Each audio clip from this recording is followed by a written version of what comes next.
সম্প্রতি ভারত সরকার স্থলপথে তৈরি পোশাক সহ বাংলাদেশে কিছু পণ্যের উপর নিষেধাজ্ঞা আরোপ করেছে, যা শুধু অর্থনৈতিক নয়, রাজনৈতিক প্রেক্ষাপটেও বেশ তাৎপর্যপূর্ণ হয়ে উঠেছে। বিশেষ করে বাংলাদেশ ও ভারত এই দুই দেশের মধ্যকার সাম্প্রতিক টানাপোড়েনের আলোকে অনেকেই এটিকে একটি কড়া পদক্ষেপ হিসেবে দেখছেন, কেউ কেউ এটিকে দেখছেন পাল্টাপাল্টি পদক্ষেপ হিসেবেও। গত বছর আগস্টে ছাত্র জনতার অভ্যুত্থানে শেখ হাসিনা সরকারের পতনের পর থেকেই দুই দেশের সম্পর্কে সংকট তৈরি হয়েছে।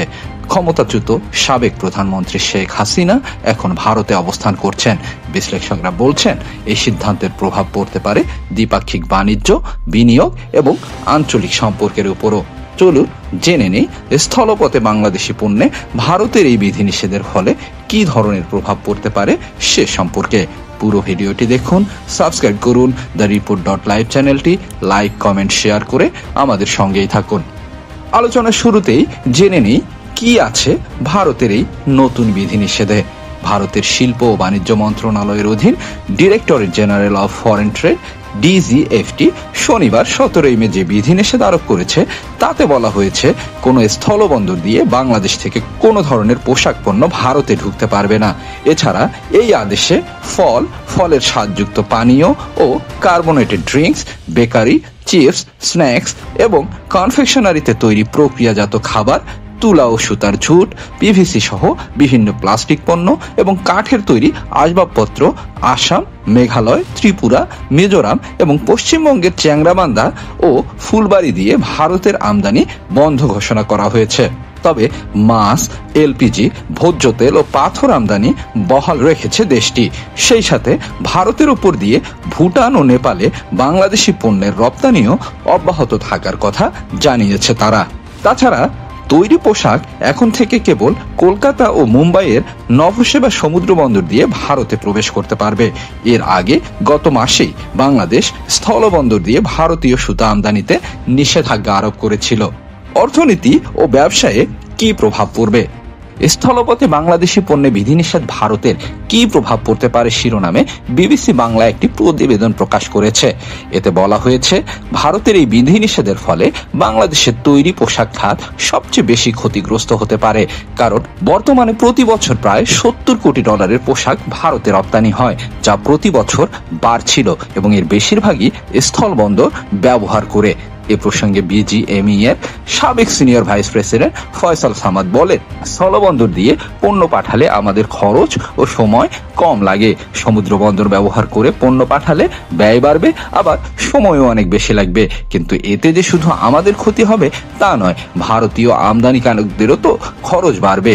এতে আরো বলা হয়, গত বছর বাংলাদেশ থেকে বিশ্বের বিভিন্ন দেশে $38 বিলিয়ন পোশাক রপ্তানি করা হয়েছে।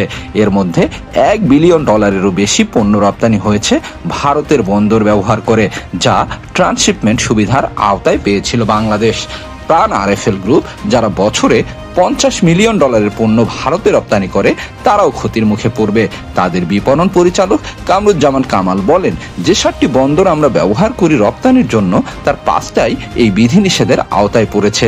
উত্তর পূর্ব ভারত আমাদের বড় বাজার, এই বিধিনিষেধ সেখানে বড় প্রভাব ফেলবে। বাংলাদেশ থেকে 2023-24 অর্থ বছরে ভারতে প্রায় $157 কোটি পণ্য রপ্তানি হয়েছে। এর মধ্যে পোশাক, প্রক্রিয়াজাত খাদ্যপণ্যই বেশি, পাশাপাশি ছিল বিভিন্ন কোম্পানির প্লাস্টিক পণ্য ও আসবাব সামগ্রী। রাজনৈতিক প্রেক্ষাপট, এই অর্থনৈতিক নিষেধাজ্ঞাকে অনেক বিশ্লেষক রাজনৈতিক সংকটের প্রতিফলন হিসেবে দেখছেন। বিশেষ করে বাংলাদেশের সরকার পরিবর্তনের প্রেক্ষিতে দুই দেশের সম্পর্কে যে টানাপোড়েন তৈরি হয়েছে তা স্পষ্টভাবে প্রতিফলিত হয়েছে বলে মনে করেন CPDর দেবপ্রিয় ভট্টাচার্য। তিনি বলেন, সম্প্রতি ব্যাংককে নরেন্দ্র মোদী ও অধ্যাপক মোহাম্মদ ইউনূসের বৈঠকের পরেও এ ধরনের সিদ্ধান্ত তাকে বিস্মিত করেছে। তিনি আরো বলেন, এ ধরনের পদক্ষেপ এমনি হয় না। এটা যে ক্রমবর্ধমানভাবে জটিল ও অনুপযোগী হয়ে উঠেছে চিন্তার বিষয়। এ থেকে উত্তরণের জন্য রাজনৈতিক প্রচেষ্টা লাগবে। সম্ভাব্য পরিণতি ও করণীয়, ঢাকা বিশ্ববিদ্যালয়ের ইন্টারন্যাশনাল বিজনেস বিভাগের শিক্ষক ডক্টর মোহাম্মদ মনিরুল ইসলাম বলেছেন, ভারতে বাংলাদেশের রপ্তানির পরিমাণ বেশি নয়, এটি সত্যি, কিন্তু বাংলাদেশের মোট রপ্তানির অনুপাতে সেটি আবার একেবারে কমও নয়। ফলে ভারতের সিদ্ধান্ত বাংলাদেশের বাণিজ্যে প্রভাব ফেলবে, কারণ আমাদের বাজার ও পণ্য বৈচিত্র্য কম। ভারতে যেসব পণ্য রপ্তানি হয় তার অধিকাংশই উন্নত দেশে রপ্তানি সম্ভব হবে না। আবার সমুদ্র বন্দর ব্যবহার করে পণ্য পাঠাতে খরচ অনেক বেড়ে যাবে রপ্তানিকারকদের, বিবিসি বাংলাকে তিনি বলছিলেন। এছাড়া একটি রপ্তানি বাজার নিয়ে কোনো সংকট তৈরি হলে তা থেকে উত্তরণের কোনো পূর্ব পরিকল্পনাও বাংলাদেশের নীতি নির্ধারকদের মধ্যে দেখা যায় না। এ কারণেই ভারতের রপ্তানি যেটুকু আছে সেটুকু বাধাগ্রস্ত হলে উত্তরণ বা বিকল্প কী হবে তা কারো জানা নেই বলে মন্তব্য করেন তিনি।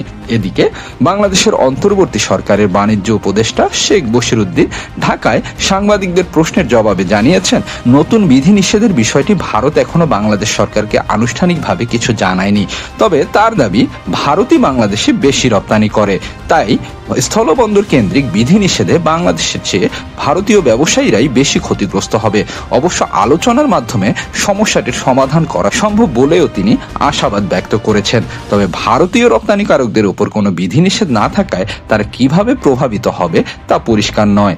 অর্থনৈতিক ও কূটনীতিক বিশ্লেষকরা বলছেন, ভারতের নিষেধাজ্ঞা শুধু একটি বাণিজ্যিক সিদ্ধান্ত নয়, বরং দুই প্রতিবেশী দেশের রাজনৈতিক ও কূটনৈতিক সম্পর্কের টানাপোড়েনেরই একটি প্রতিফলন। বাণিজ্যিকভাবে উভয় পক্ষের ক্ষতি হলেও সংকট নিরসনের জন্য প্রয়োজন অভিন্ন স্বার্থ ও পারস্পরিক শ্রদ্ধার নিরিখে রাজনৈতিক সমঝোতা ও কৌশলগত আলোচনা।